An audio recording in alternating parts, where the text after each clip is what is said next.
here. I'm going to kick off by saying I'm going to actually mute everybody if that's okay, just because I know there's going to be background noises depending on where people are dialed in from. And can I ask anybody that's come through via the web, if you haven't already put in your name, if you could just do that, and that way we know who's on the call, and if we get any questions, we know who's asking the questions. I'd really appreciate that. Thanks a lot. So I'm just going to mute you all. If any of you have any questions, you can see in the bottom right-hand corner the chat box. So obviously just send through a quick message or question as we go along. Feel free to stop me if you have any questions. The call should take no more than half an hour, 40 minutes, and I'll go through it pretty quickly. But if you have any questions, as I say, put them in the chat box. I'm just going to mute everybody now to stop the background noises. Thanks a lot.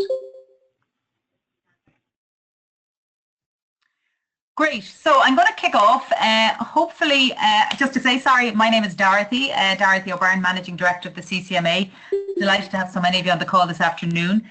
And obviously the purpose of the call is to go through the process and application pack for our 2017 awards. And hopefully any of you that registered to log in have downloaded the application pack, which I have up on my screen there, so any of you on the web can see that. And I'm going to go through the categories pretty quickly. And then I'm just going to take you through a PowerPoint presentation, which will give you an overview of the awards and the process and any sort of hints and tips that we hope you will find useful. But as I say, for anybody who's just joined, there's a little chat box there in the right-hand corner. If you have any questions, feel free, or if you want to make any comments, feel free just to put them in the box there.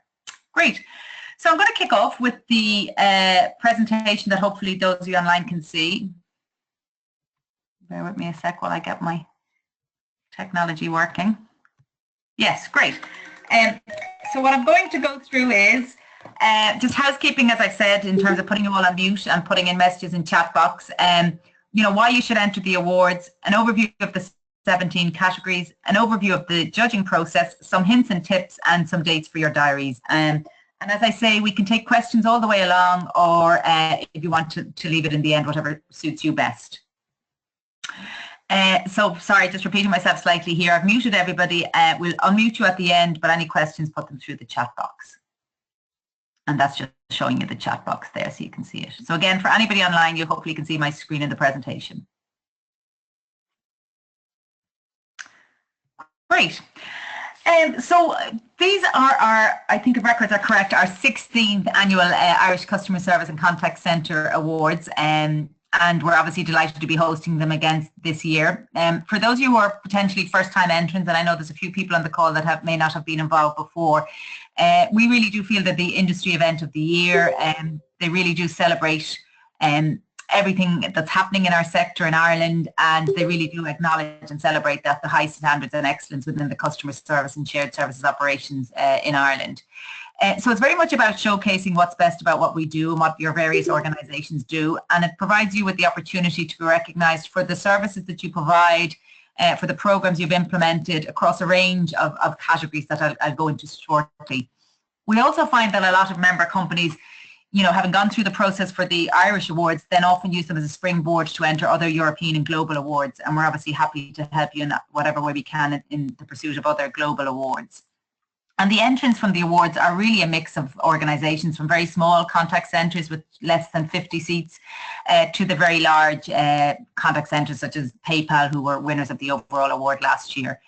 So we get entries from all different sectors: financial services, telco, healthcare, entertainment, etc. And what I will also do is just draw your attention at the end of the call to the book of the night from last year, because again, for people who haven't entered the awards previously, it gives you a good insight into what the judges are looking for when they're marking an award entry, and you know, the reasons why different companies won in different categories. So as I said, the 17 categories, now I've sort of separated them here in terms of the type of categories or the type of awards that we have. So first and foremost, the awards are about recognising the people in the industry. And it really is very much on the night, for those of you who've been there will know, it's very much about the people who've been submitted and have been shortlisted, and whether they win or not on the night, it is really a huge achievement to get to the actual annual awards ceremony and to have been shortlisted, be it an agent, team leader, or support professional or manager. And we really do keep those categories awards almost till the end of the night to show the importance of them and the fact that, there's so many people involved in the industry, and it's great to give recognition to the people who are on the front line. Just to mention, I haven't actually updated the slide here, but we made a slight change this year in that we've changed it from customer service agent to customer service advisor. I suppose conscious that companies use different titles for their frontline staff. There might be teammates, there might be agents, there might be advisors, but very much that category is about your frontline professional who's there taking calls or handling chats or handling emails or providing technical support. So as you can see, we cover all of the categories. We have customer service advisor, team leader, who's generally somebody managing a team of anywhere up to 14, 15 or even more. Support professional, which was a new category last year, and very much, again, for people who haven't looked at this category yet, it's about the sort of the person in the background. It may be a HR person, a training person, it could be a finance person, WFM planner. So they're very much the person whose role is to support the operation of the contact center or the customer service operation. And we really want to recognize that particular individual.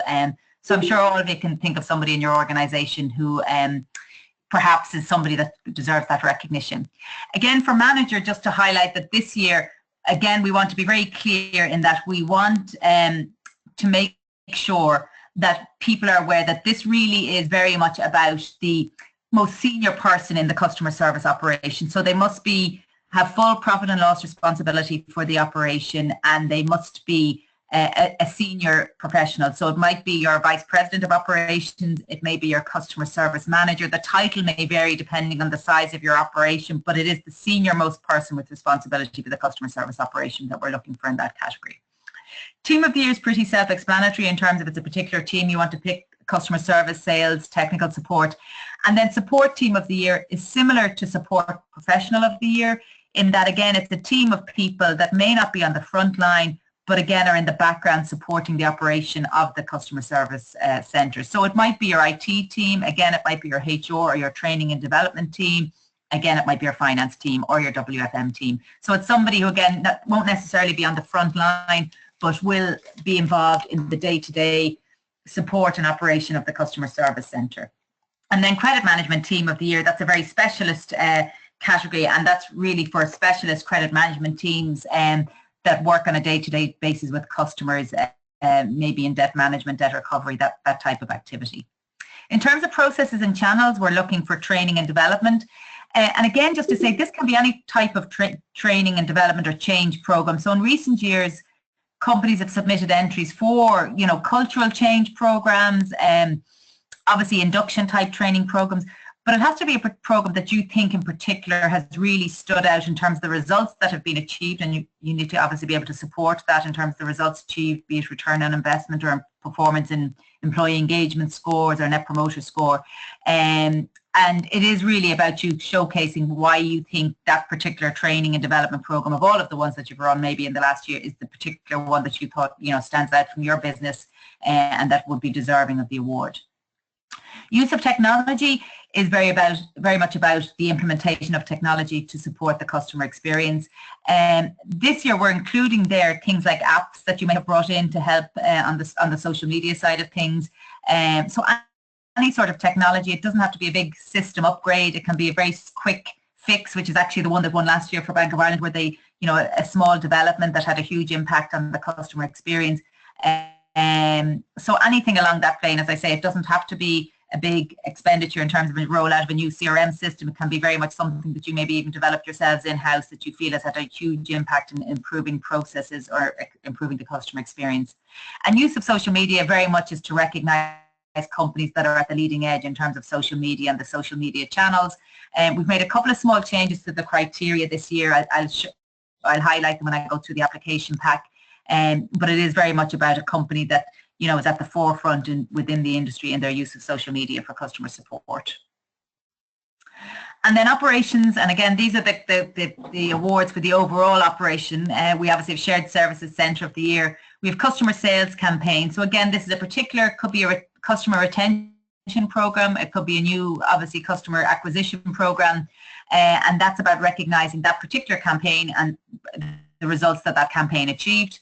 And then Outsourced Partnership of the Year is normally a joint submission between a BPO company and their client, where they will showcase the partnership and the results that have been achieved through the outsourcing relationship.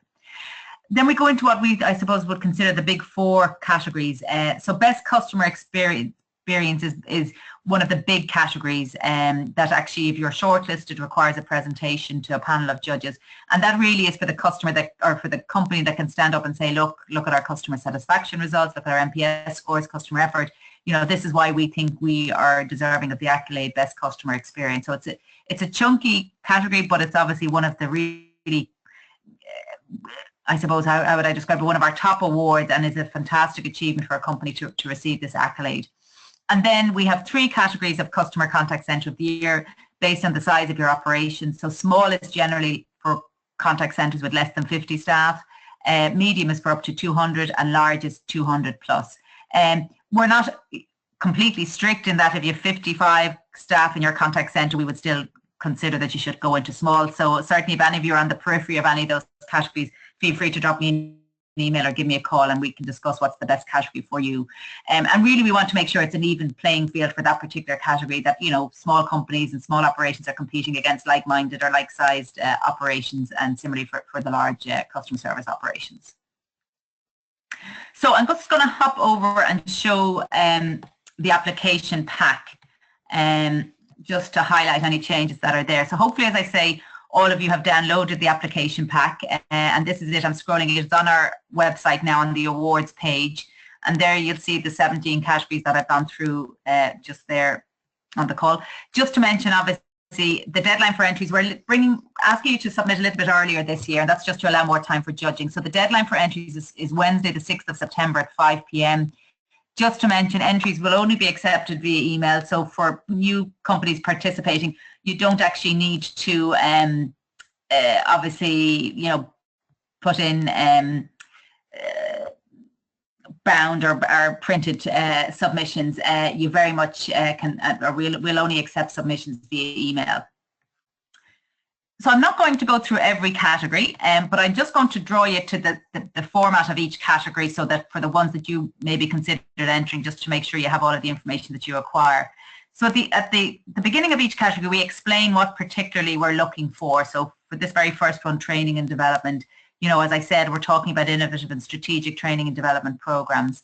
And we give examples of the type of programs that we would consider, but we're obviously not limiting it to that. We then talk about the criteria, which I'll come on to in a moment, but we also then highlight the word count. Now, we are very strict on word count because we have to be, because, you know, we want to be comparing apples with apples, and it's, you know, not fair to other companies if somebody submits a 10,000 word submission, which we have had in the past, and, you know, can give us, you know, a huge amount of information, versus somebody who obviously follows the word count and provides their case study or provides their information in the word limit that we ask them to do. So we'd ask you very much to respect that and to keep within the limit.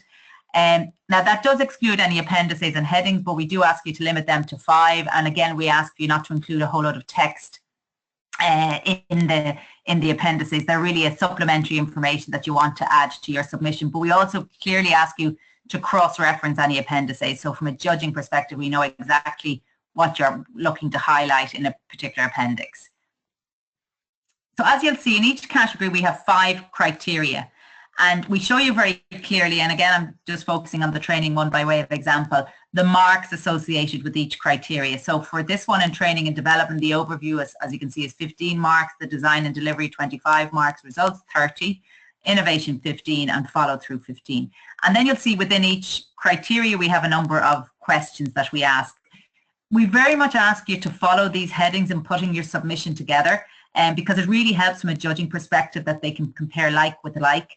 And different judges have different ways of actually reading submissions. So some will open every submission and go across each section 1, the overview for each submission that's there, and they'll mark on that basis. So it's really important that they can, you know, follow the format. If you follow the format that we give you, it just makes it much easier for them in scoring and in actually being able to compare different entries and different submissions. So we very clearly explain what we're looking for. If there's something there, a question that you don't have the information on, so for example, just to highlight there in results on training, what return on investment did you achieve? If you actually didn't measure that, can you please just put in that heading and just explain that you don't have that information? So rather than ignore it, which will automatically lose your marks, If there is a particular reason why you don't have that information or you can't provide that information, we just ask you to say that and explain it. So that way we know you haven't ignored the question, as it were.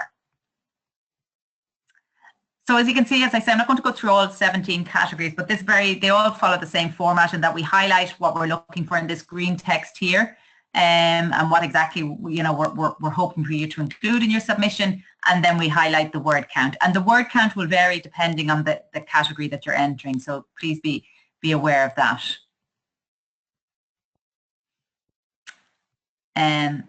So sorry, I'm just going to flick on.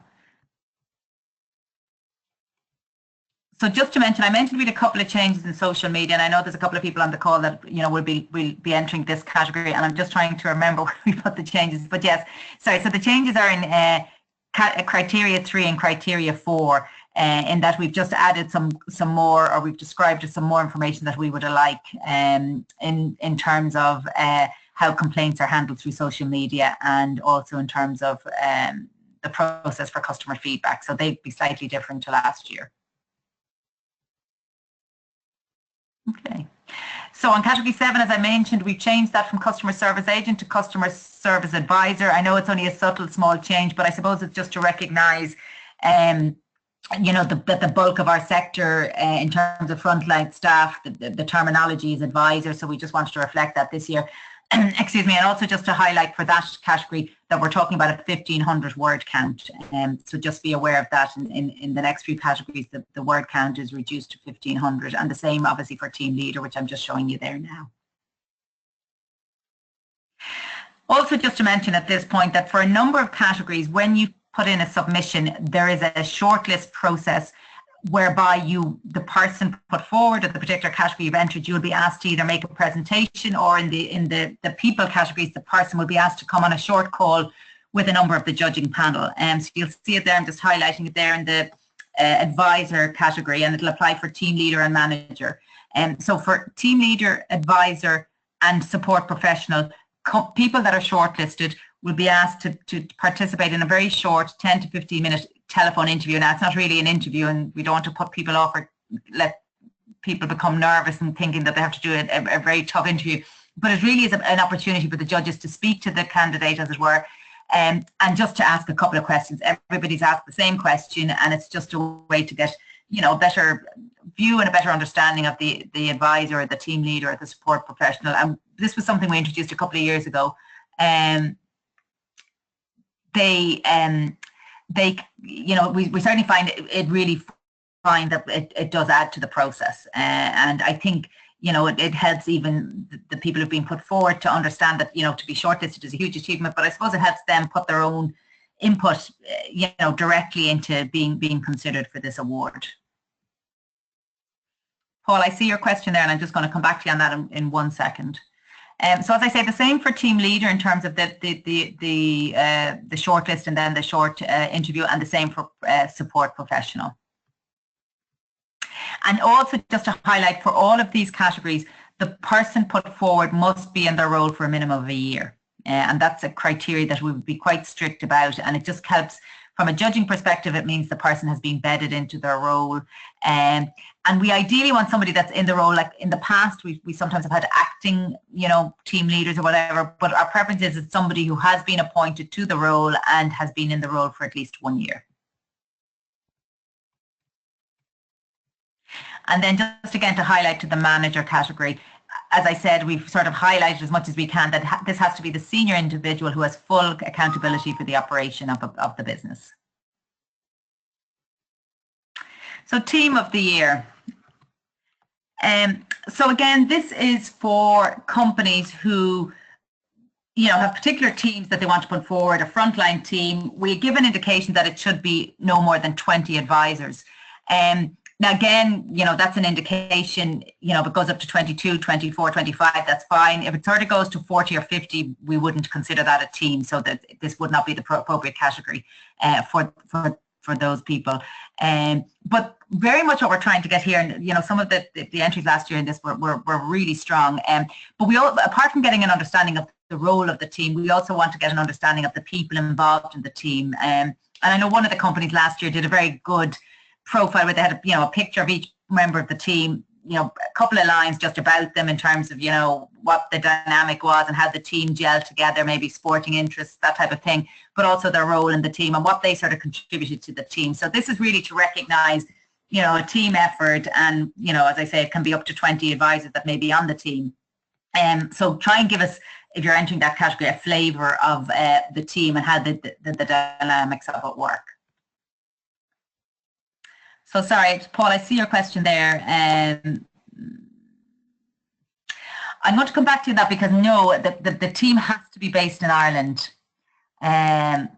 Oh no, sorry, I think I'm on so your question is, are teams or companies which operate out of Dublin support their customers and other customers eligible to apply? Oh, absolutely, absolutely. And I mean, actually, a lot of the teams entered this categories will be based in Dublin, but will be supporting customers or internal customers, around the world. So absolutely that they are eligible to be included in this category. Hopefully that answered your question. Thanks, Paul. So going on to support team, again, as I mentioned earlier, this is very much about the people who are in the background, but as we highlight there, they can be in, business intelligence, data management, HR, finance, technology development, project management. We get a lot of entries for teams in project management and workforce planning in this category. And that's great because, those people working in those teams can have a huge impact on the day-to-day operation of a customer service centre. So again, that's the type of team we're looking for. Again, we normally indicate around 20 people in the team maximum. And, again, any queries on any of them, if you're not sure, if you think there's a grey area, certainly feel free to drop me an email or give me a call after today's call and I can give you some guidance on that. We've talked about credit management team of the year. And shared services, again, is for any operation where you're handling internal activities or providing shared services support. So that can be in the area of finance, HR, IT, payroll, procurement, technical support. Sun Life Financial have won that award, I think, for the last 2 years, based out of Waterford, where they support on a global basis, actually, internal customers within Sun Life Financial. And then for the last 3 categories, which are the customer contact centre of the year, the word count increases to 3,000.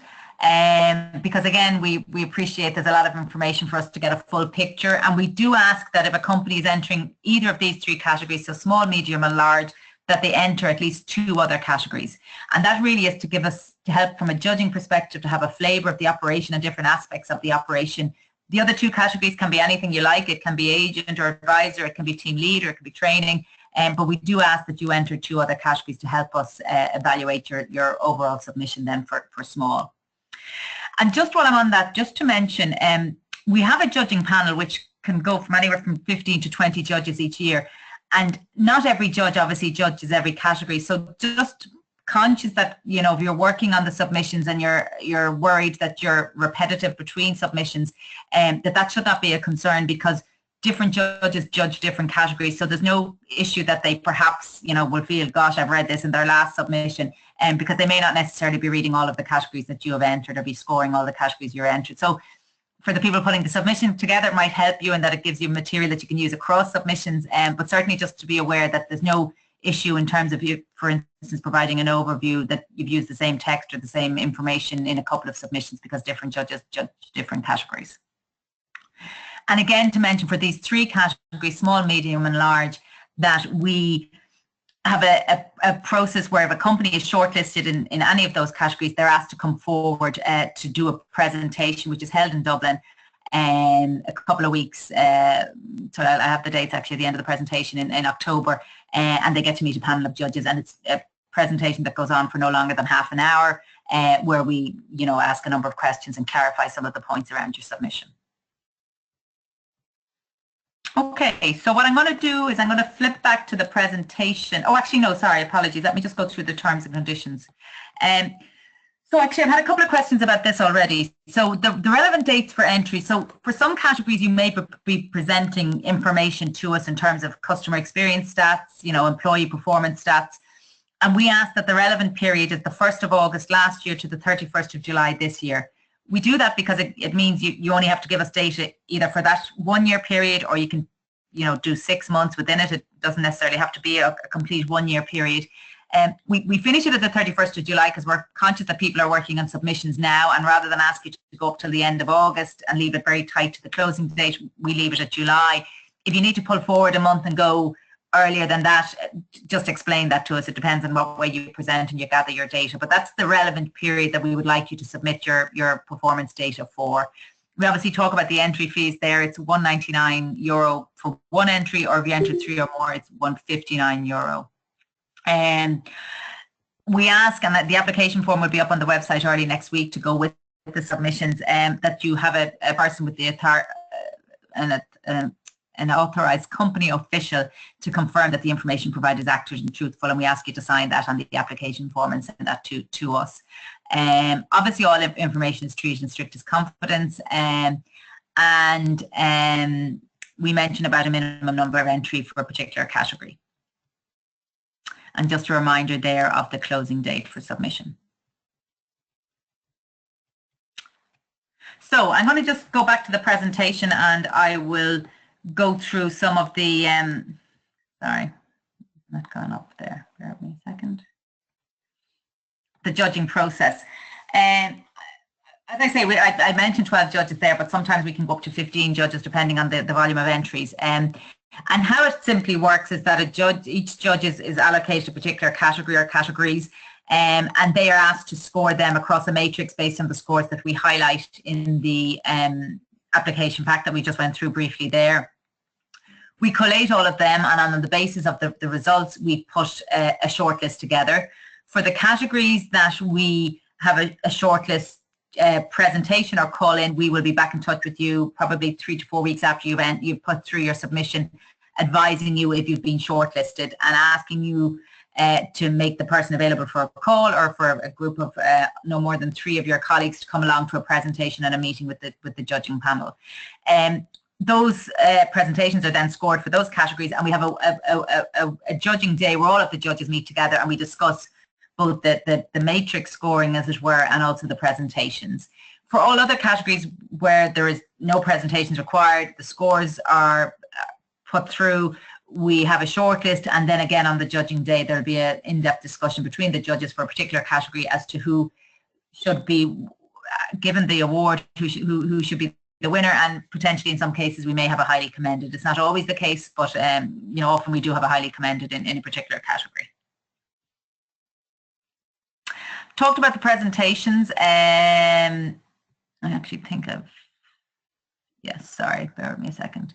I've talked about the presentations and what's involved, and let me check those dates. I think I've put dates further down that may not be the exact same as them. I'll just confirm them shortly. And I've also talked about the telephone interviews for individuals.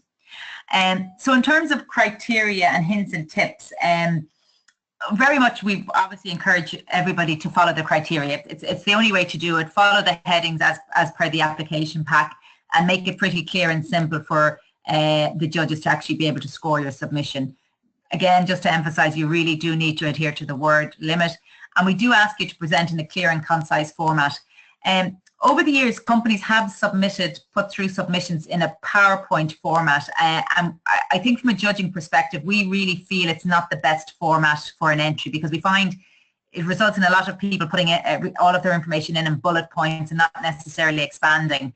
So I know with many of you in the past, I've shared a copy of a winning submission, which is a green star submission from 2009 at this point, but unfortunately, recent winners haven't been too keen to share the secrets of their success. So for any of you on the call that would like to see just an example of a winning submission, I've been given permission to share that. So just drop me an email after the call and I will send it to you.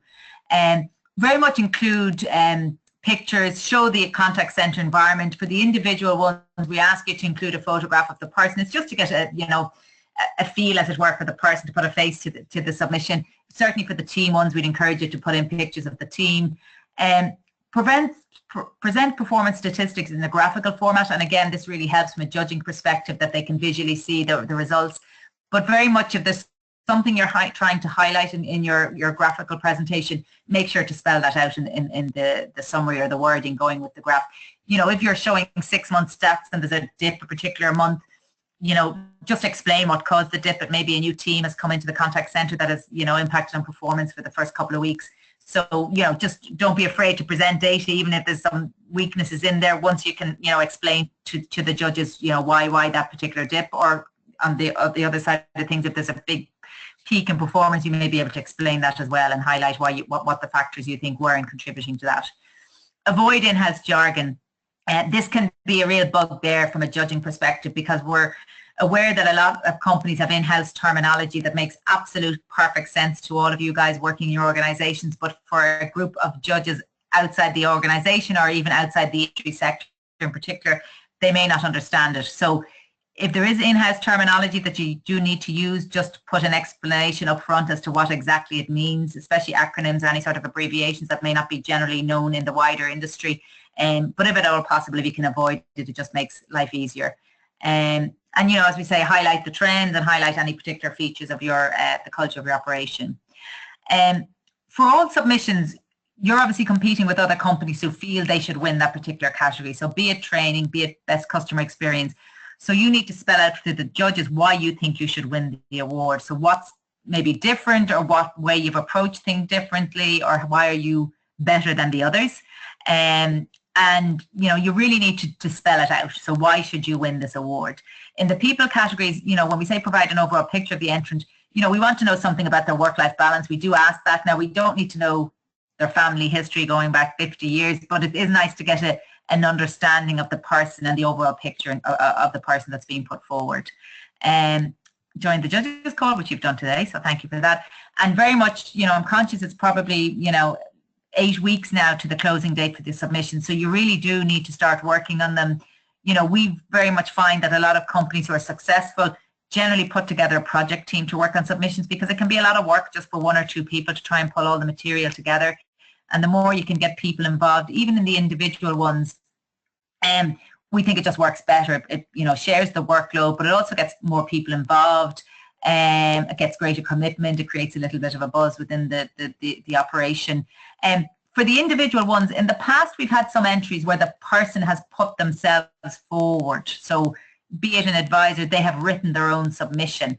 And you can do that, but sometimes we think it works better if it's written by a team leader or a manager that's talking about the agent, and their peers then make some testimonials about the agents.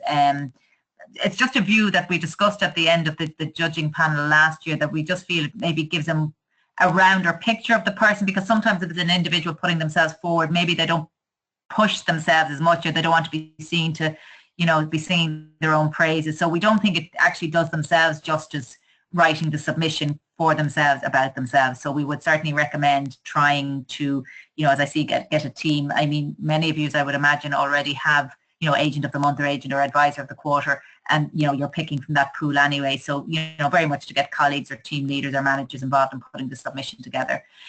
And absolutely get someone outside your business to read your submission. And that really is because, again, with all of these things, when you're working as a project team and immersed in something like this for a couple of weeks, sometimes you can lose sight of some of maybe the smaller errors that may be there. And also going back to, terminology, it's really important to get somebody outside the business who can, as an outsider, as all of the judges will be, can actually understand what you've written and it makes sense to them. So just, even just to get a partner at home or whatever to have a quick read, and, if there's something that makes sense, that they can highlight that to you. So as I said, the closing date for entries is Wednesday, the 6th of September. The shortlist will be announced on Friday, the 20th of October, and the award ceremony is Saturday, the 11th of November.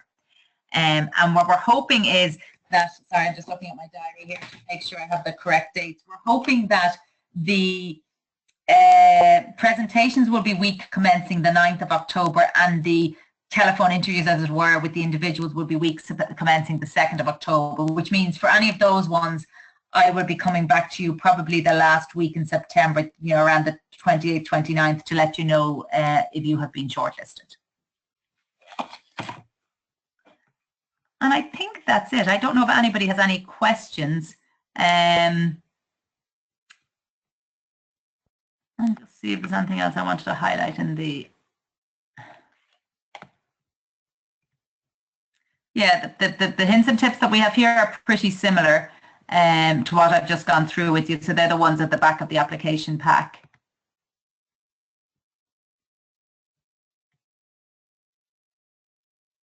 Oh, sorry, one other thing. I just quickly actually mention that. So we talk about the project team, we talk about the criteria. For testimonials, again, in the past, we've received, pages and pages of testimonials or peer, customer, employee, peer. We really ask you to limit that to no more than 5, because, it gives us a flavour of the person, it gives us a flavour of the feedback from peers, from managers, from customers, and 5 is certainly more than sufficient to give us a flavour of that.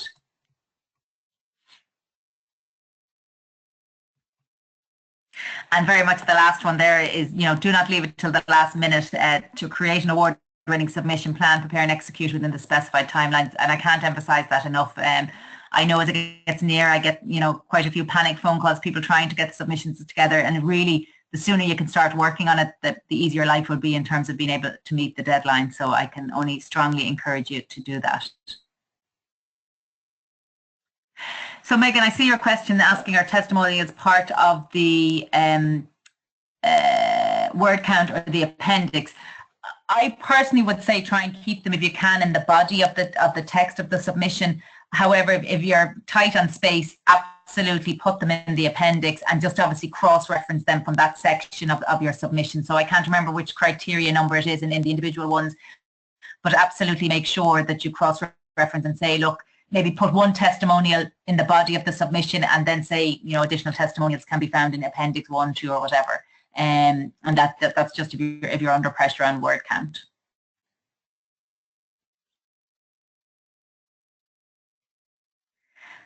So I'm not sure if anybody else has any other question. I'm just looking at the clock, so it's just gone 3:10. Happy to take any more calls. I'll be putting a copy of the presentation up on the website just after this call. And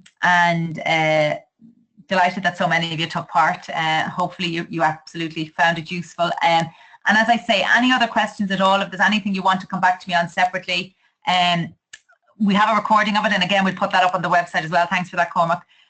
But if you have any questions that you want to come back to me on separately, feel free to give me a call or drop me an email. I'm at my desk for the rest of the afternoon, so happy to help in whatever way I can. And the last thing to say is, as you're going through the process, if you have any concerns or questions, if something doesn't make sense to you in terms of what we're asking for, absolutely, please do get in touch and we will answer your question, hopefully. And certainly just touch base with me at any stage during the next 8 weeks if you have any questions or queries at all.